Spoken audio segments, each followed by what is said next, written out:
بسم الله الرحمن الرحيم الحمد لله رب العالمين والصلاة والسلام على رسول الله صلى الله عليه وسلم وبعد السلام عليكم ورحمة الله وبركاته. الله tumutenda namatenda malungi ate amajjufu yawukana Allah era nkakasa nti teyasaana kubeera nga asinzibwa okujjako ye, era nenkakasa nti we yenna asinza oba yesigamira ekitali Allah yabeera muli azamaya. Allah guteekeddwa okubeera nga tusinza khaliqu kulla shay, oyo omutonzi wa buli kimu kyonna, era mu byo yatonda ensowera. buliwo ebintu bituwanga nabyo naye nga tetutegeera valu yabyo. For example ng'ensowera, ensowera Allah yajogerako mu Quran. Waki yajogerako mu Quran?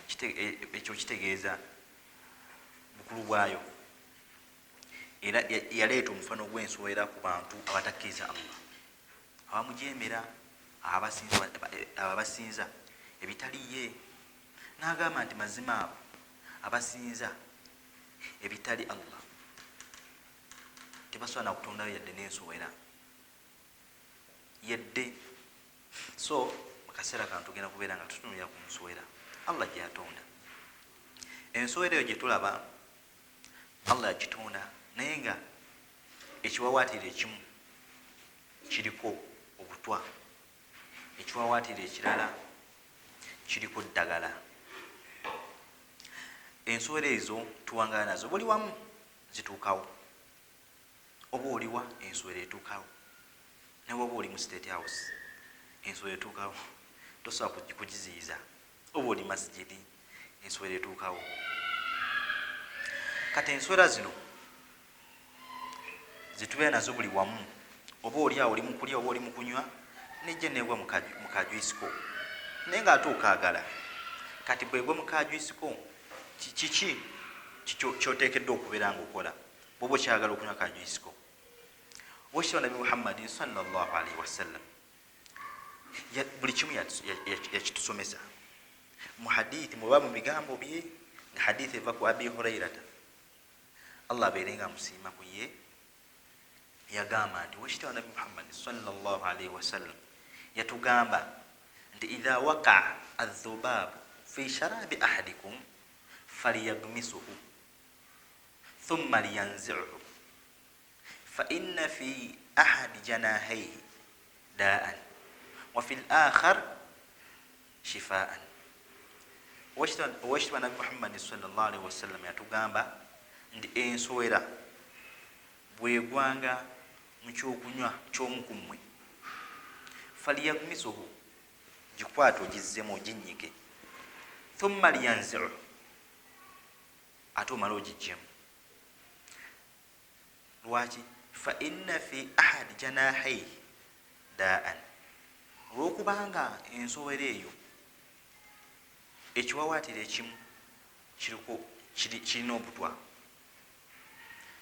wa fil akhar shifaan, ate ne ku kirala kiriko ddagala.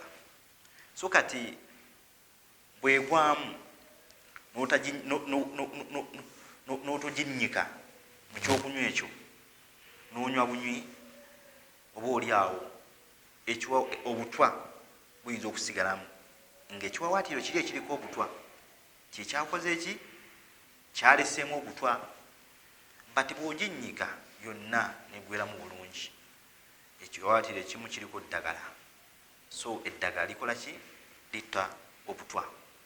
Eyo embeera gyetuteekeddwa okubeera nga tukolamu, oba yengeri gyetuli supposed okukozesa in case ensowera egudde mu kyokunywa kyo, okyayagala okukinywa, ginnyikemu, omala ogijjemu, genda mu maaso kubeera nga onywa ekyokunywa kyo.